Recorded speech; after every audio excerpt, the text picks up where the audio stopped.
Every day is an opportunity for you to learn something that sets your home improvement or home services business apart from the competition. Let's make today one of those days. This is a podcast for home improvement and home services marketing. This is Built By.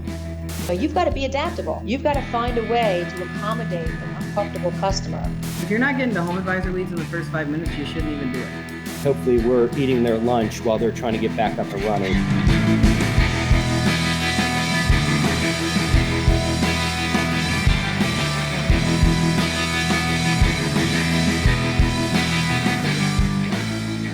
Hey, what's up, y'all? Matt here with Hatch in another episode of Built By. Hope everything's going awesome for you on this Thursday, March 18th. Hope you're feeling okay after St. Patrick's Day. I think it was pretty subdued. There's nothing worse than a drinking holiday middle of the week, but we've always got Friday, so there's that. So I want to keep this intro pretty short, but I just want to run through just a few things that you're going to get out of this episode. I connect with Tim Brown over at Hook Agency. Really interesting guy, really interesting, company. I wanted to connect with them because I feel like I'm seeing them everywhere right now. LinkedIn, YouTube, all those places. They're doing a really good job of formulating a marketing message that is like transparent. And I think it resonates really well with the audience. So the bulk of our topic today is about creating a persuasive website. It's not as boring as you think it would be. We don't really dive into like HTML, CSS and all that crap. Really, it's all about how Hook Agency treats websites and how they approach them. It's like a checklist mentality. It's pretty interesting. So there's really three main things that we're going to dive into. It's going to, design, layout, SEO, content, and video, and making sure you have the right little levers on your website that really generate leads from visitors. So we're going to cover all of that and more in today's episode of Built By. I'm going to go ahead and kick the episode off. Again, this is Tim Brown over at Hook Agency. I hope you enjoy.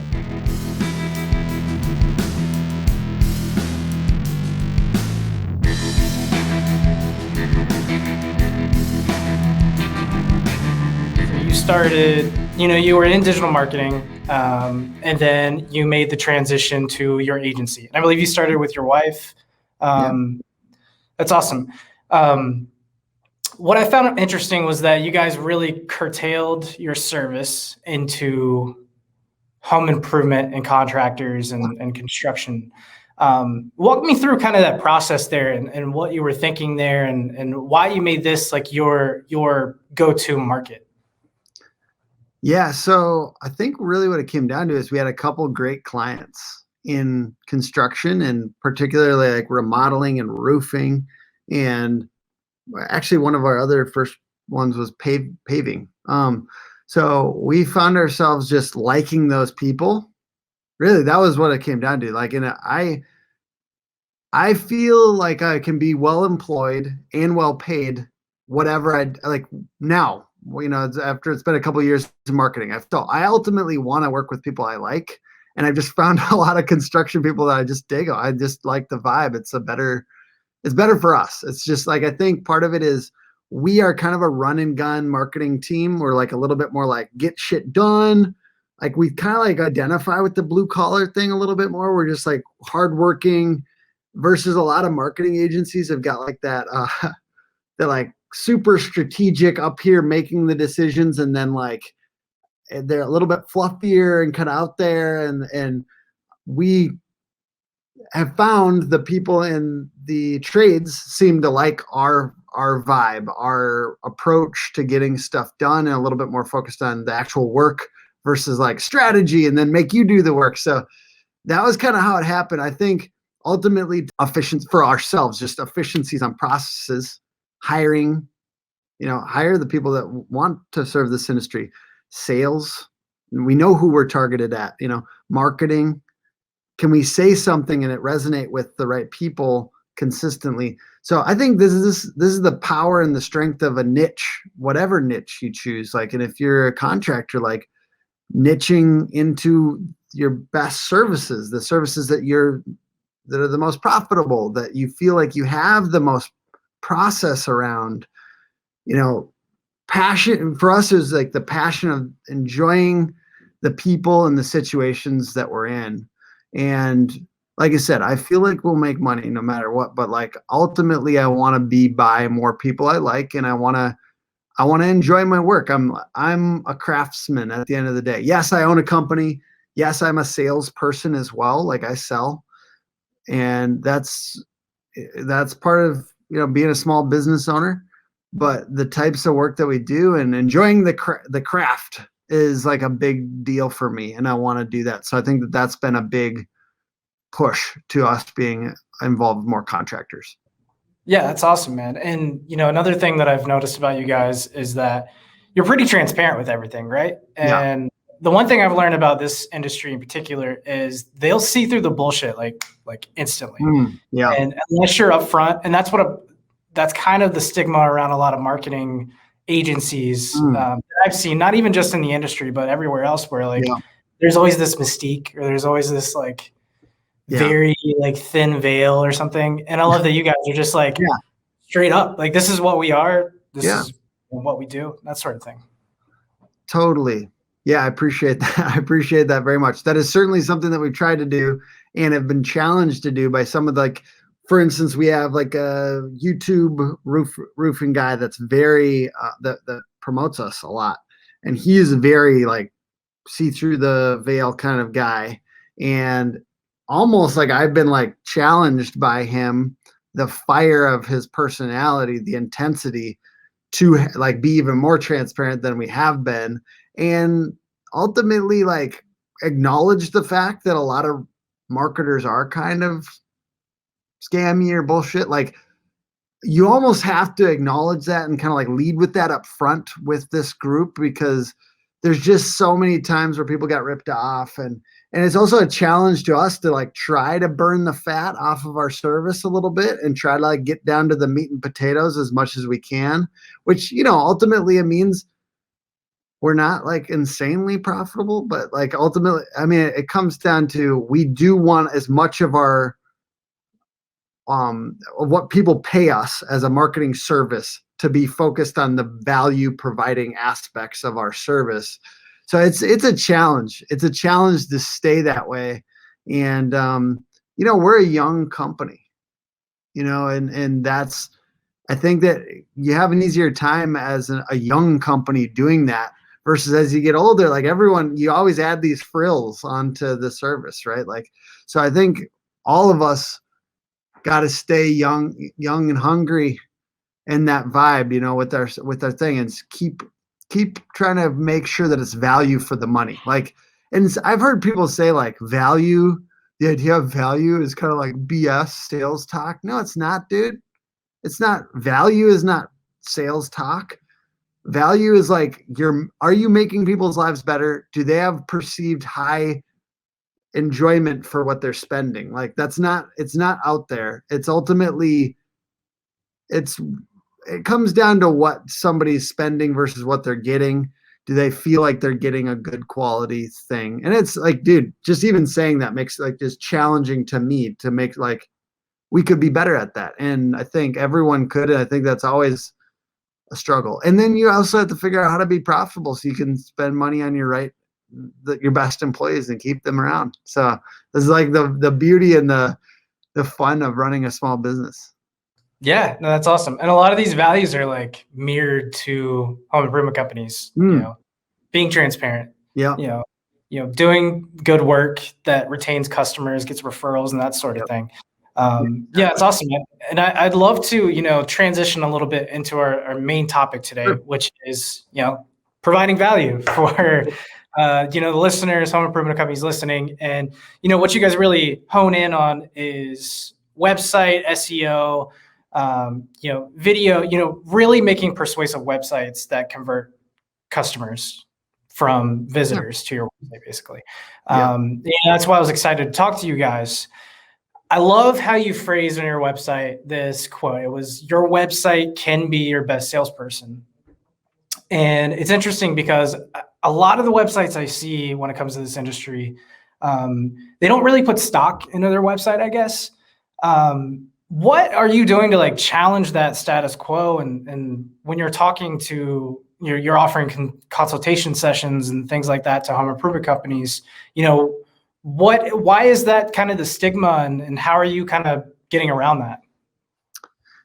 Yeah, I think that part of it is that contractors, construction companies, they think it's just there to like maybe give the contact information. And I challenge people to just think about it like we do a great job as owners of businesses and as salespeople of shaking hands, smiling at someone, and getting their trust. And by saying like, "Hey," like just examples. Let me give some examples. We use these checklists. All of our team uses this checklist. We ensure quality that way, and I personally will stand behind this job. If it at the end of the day this isn't completed right, I will make sure to come back here. I will make sure it's done right. Whether you're a project manager or you're an owner or that's something that people do very, very well in this industry. And yet when we come to the website, it's the equivalent of like the untucked shirt and I'm like in a sweatshirt right now, so I have nothing to say about that, but the untucked sweatshirt or the untucked shirt, the like frowny face and like the flimsy handshake and the no eye contact guy that comes to a home to do a job. Like, you don't want that guy selling, and what that means in this case is like you need to get trust. You need to get trust on this website, and you need to bring the same elements. Basically, it's the same elements that you have when you're having a conversation with somebody. There is a smile. Like, I want smiling faces on that website. I want the verbiage that we use to be clean and representative of why your company is really different. So the verbiage actually matters. And that's really all that could be the main thing you could take away from this is actually paying attention. Look at your website. If you walked up to somebody and said those words to somebody, would that actually get their business? Or would they walk away thinking like the best roofer in Tennessee, like, wow, that guy was really full of himself and is kind of cheesy, like act like you were saying it to somebody and read your website out loud to another person on your team and say, how would I feel if somebody said this to me? Like, just empathizing with your audience and recognizing people are really doing that right now. They're reading your website and coming away with the idea that you're just full of yourself and you're a little cheesy. Yeah. And so I think like basically just empathize with the audience and then like really do that exercise of just testing out your website and then rewriting it a little bit more intentionally. Yeah. It's interesting. We were talking before we started recording about like, all these books we have on the bookshelf that we haven't quite read yet, but this reminded me of one quote from Mark Harari. He wrote a book, it's, Be the Lobster on the Cheese Plate. Great book for remodelers. He's a VP of marketing at Remodelers Advantage, but he has a section in there where he basically says like, no one like walks around their kitchen and is looking around and thinking about a remodeling job project and is like, I wish I could find a company that was, started in 1938 to really bring in this remodeling project. It makes so much sense, man. It's all platted. Like, people don't give a shit. That's amazing. But yeah, so that content is an important piece, and that's one of the components of that website, right? The design, layout, the content, the video, like all of these things go into an effective website. So are those like the three things that you go into when you're like, thinking of redesigning a website for a client? Yeah, I try to get this down to as succinct of a explanation as possible. I was at a trade show not that long ago, and weirdly enough, roofers, they just don't give a fuck, I guess. But bleep that out if you need to. Like basically like roasting people's websites for fun. And the thing I came up with like is a consistent thing is just like you have to have very clear call to actions. Like the big button at the top. We say the top right like software companies did this first. They had like the sign up button, top right, big call to action on every page. That's one thing. Another thing is having that form right on your website. Remodelers are a little softer on this because they just want to show the beauty of the work first, and you have to really want to work with them before they'll even talk to you on the phone, right? But roofers, they just want the leads. So hit them with the form right away. And then on the interior pages, call to action at the bottom of every page. I also would add middle of blog post. I like to have insert an automatic call to action in the middle of every blog post. We use something called the Advanced Ads plugin on WordPress for that. It's amazing. Chef's kiss. Then testimonials and other trust factors. I think badges, like if you have guarantees, if you have manufacturers that have a recognizable logo that they'd kind of be drawn to, that's a good one. When we do a testimonial, I like the picture of the person who left it, the 5 stars, where it was left, because if they don't know where it was left, they're going to go off and look themselves to see if there's any, they're going to go to Google to check out your reviews no matter what. But like what we're talking about is bringing some of that in so that they don't have to think about it. Like, I don't really care if they do, because if they go there, right, you've got over 4.5 stars. You're looking golden. Everyone's excited about, like, if not, get your shit right. But you gotta bring some of that in. And then lastly, just we kind of talked about the persuasive headlines, acting like you're really in person with somebody and talking to them, not just talking about yourself. And then persuasive images. We talked about smiles, but also this mindset of like, this is a good question of like, what does it look like at that moment that somebody receives the emotional benefit of your products and services? Like, what does that moment look like? Are they looking down at the HVAC system? Like, are they sitting on their couch? Are they posted up just like with the perfect temperature? Like, and another thing is that before and after is kind of funny. You can do a funny before and after of like what you were like then, what you're like now. Ultimately, that's the story of what we're trying to tell, right? The story is with or without us, what the future could look like. And however you do that with images, sometimes it's funny, sometimes it's just subtle and classy with a photo of a family that would look like they're kind of a customer of yours. So those are things to think about, I think. There's a couple more, but I'm not going to go crazy. SEO being a big one. And, Yeah, I mean, there's so many. Yeah. No, I mean, that's all good stuff. And I love the point you made about like, you make them see like what their future is without you and with you sort of thing, right? Like painting the difference there. Cause I think a lot of homeowners kind of, it resonates with them, right? Oh yeah. You paint yourself in that picture for them later on down the road. So that's pretty interesting. Yeah, and there is a note there, which is just most people are scared of showing the negative future or even alluding to it at all, though they see it every day when they come to a job site and see some botched work that they're fixing.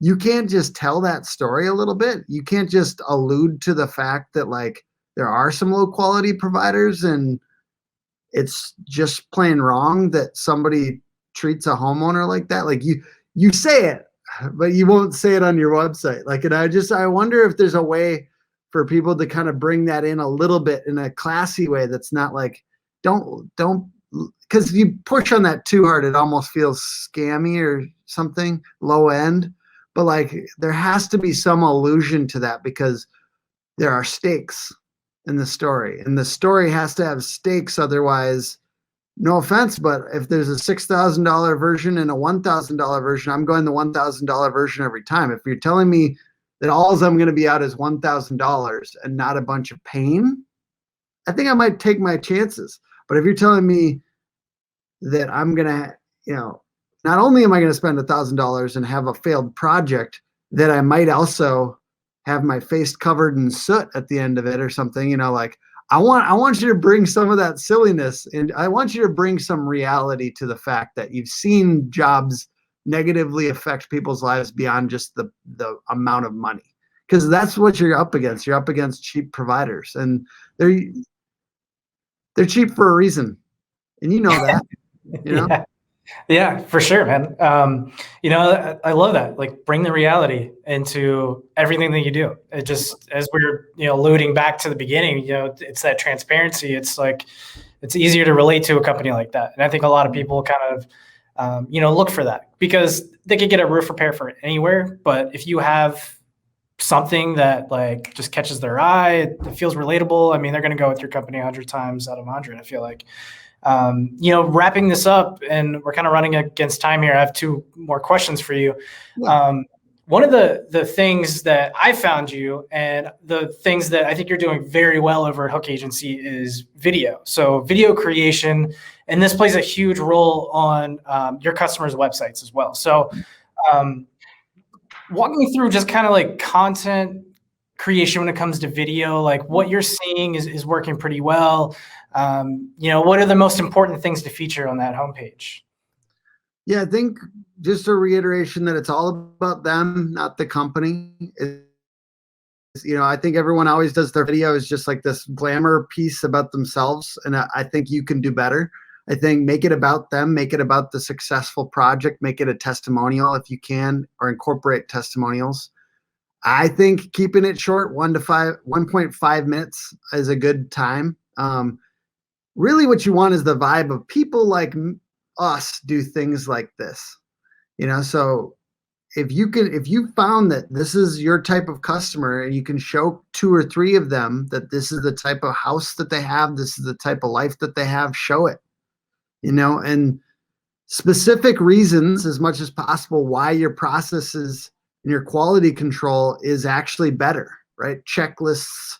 You can brand your processes. You can say, well, these are the 5 brands for the things that we do that are sub brands of our main brand. As much as possible, show specifically why you're different. Because I think that that's a hard thing that a lot of what is really different? Because everyone says, service and customer service, like why, how? Please tell me. Like, I want you to beat the other guy by saying we're the only provider that does this. Like, we have checklists, we have quality control. Like, in at one point it could have been you as the owner that went and cleaned up after every job, but you're not now. So how do you build that into your system? How do you make sure it's done? Do you have checklists? Do you have quality control? Do you have, however you can bring that in? We're talking about home pages. So beyond the video, bullet points, and kind of just this, bring out the checklist aspects of your business. And if you don't have them, make them, make the checklists and fix that. And ultimately, marketing is just showing what you got behind closed doors. So show more of it, I guess, or make it. On video, I think a couple quick things are lead with pain, because it captures people's attention, and also you're empathizing with your audience. So if you actually talk about their pain, they'll listen. Think about your background a little bit more than you may have in the past, right? Like, if I want an angle on a house, I want it to be beautiful. I want, if you're in your office, I want it to be brightly lit. I want the window to be in front of you so that I can get a lot of detail, and it feels high end, because ultimately you want these videos to feel high end. And then lastly, just like, there has to be a reason for them to watch this video. So I call it clickbait. That's shorthand for make sure the title is well done, the title to these videos, and there's a reason to watch it. I keep on pushing on video. I think you should have video every time I talk to anybody, but at the same time, there has to be a reason to watch that video. Like, it can't, even if it's the most immaculate piece of content in the world, there has to be a value proposition for every piece of content you put out. There has to be, if it's not on your homepage, right? Like, where do these videos go out in the ether on social media? You have to have a distribution plan for every single piece of content you put out. So yeah, the easy one is just put some Facebook ad budget towards it. Otherwise, like, where are you putting this? Do you have enough audience for anyone to care? I put out so much video And ultimately, I have to ask myself that on a regular basis. But like every single piece of content we do has a very specific reason. Whether it be referral partners, that's one that it's useful no matter what. But I do see a lot of roofing companies and contractors spending time on video, and they don't necessarily know exactly why. And you got to have a way to get it in front of people. And it's not like, magic. Video is not magic. Not everyone's going to run and watch your videos all of a sudden. You got to figure out like how to get people to watch them. And I'm struggling with that myself, but I think like the best things we've found have been involve other people. And those ones have done better, like those referral partner type things. And then break it down into smaller chunks and put those out onto social media. Take the best parts and put those out. So if we do longer form video, we're always going to break it down a little bit. And then that to me is a way to at least get people to watch like the best piece. And ultimately that's a brand thing. If that goes out on social media, maybe they won't watch half an hour, but if they saw the 1 minute of like just the best piece of value, then that reflected well on you and your brand. So I think that those are different ways to kind of get it out there. Yeah, no, that's great. Getting extra miles out of your videos that way by cutting them into smaller portions. I mean, that's awesome, man. To your point about like telling the story of the visitor and the homeowner versus yourself, like I see so many videos where it's like the most elaborate, like they blew the budget on the first 10 seconds logo reveal of their own company. Like, yeah, why? Like you're going to save it till the end. Like they don't care about your logo, right? Yes. Oh, don't bury the lead on any of this content. Like the only thing that matters, don't bury the lead. That first 10 seconds matters a lot. I'm starting to say my name less at the beginning because it takes up too much real estate. Who cares? Like maybe have the logo, but it's low. You don't have to do the big spinning like, wow, congratulations, you have a logo. I mean, like, let's go. Like, it's great, but like, what's the thing that they're going to get out of the video? Say it at the very beginning. The best, I'm not even like an expert at this, but the best video producers, the people that have the biggest audiences that I see do that all the time. They lead right away in those first 10 seconds with value. Yeah, that's awesome, man. Wrapping it up, I've had a great time having conversation with you. This is kind of a last, like, a little segment we do, which is last tip before we dip. So what's the number one piece of advice you would give anyone, contractors, marketers, anyone in the industry that you're seeing right now that you think is pretty relevant? Get involved with peer groups. And something I've done recently that I think could be useful for contractors is informal strategic advisors.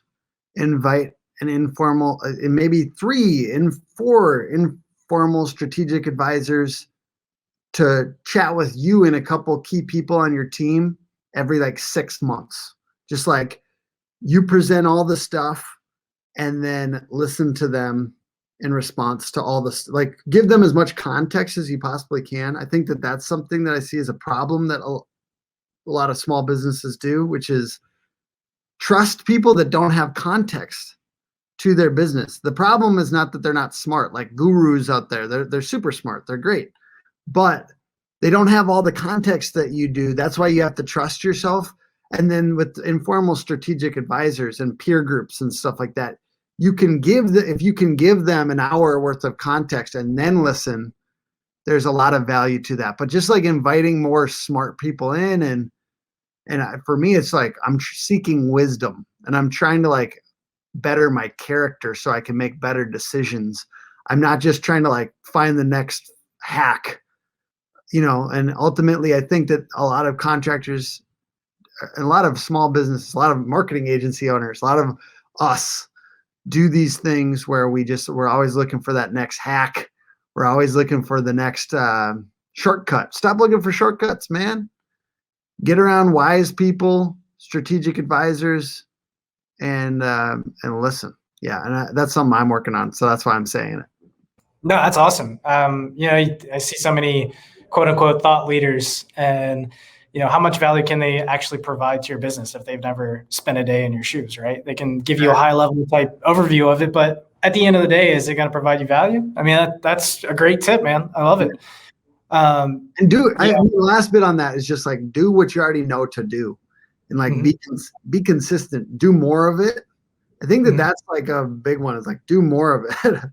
Like, and like, cause people are like, let's, what's the 2.0 version? What are like the advanced, whatever marketing things? And it's like, are you doing the 1.0 a lot? You know what I mean? Like, cause that's part of it, is just like consistency and those types of things. So for those of you that already have great strategy, just the consistency and the habits around that. That's awesome, Tim. Again, thank you so much, man. I want to give you a few minutes here. Let's say the listener wants to connect with you, learn more about Hook Agency. If you have any, content out there that you think is helpful, feel free to, where can they find you? Where can they find Hook Agency? Thank you very much. So we have a couple guides that I think might be interesting to your audience. One of them is our SEO basics guide. Like, if you only could do these 3 things for SEO, do these. hookagency.com/SEO-basics. And then the other one is around everything around local marketing. We have a lot of guides around website design, but I'll be honest, I think most contractors aren't going to be doing that themselves. So I'm not going to plug those per se here, although please share this with your designer if you think it would be useful to them.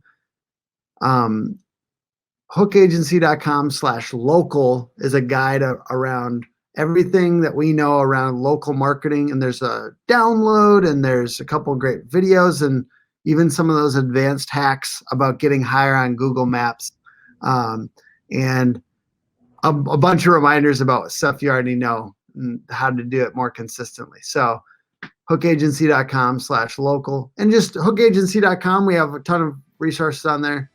Hook Agency on social. Say what's up to us on IG or wherever else. And yeah, thank you so much for having me.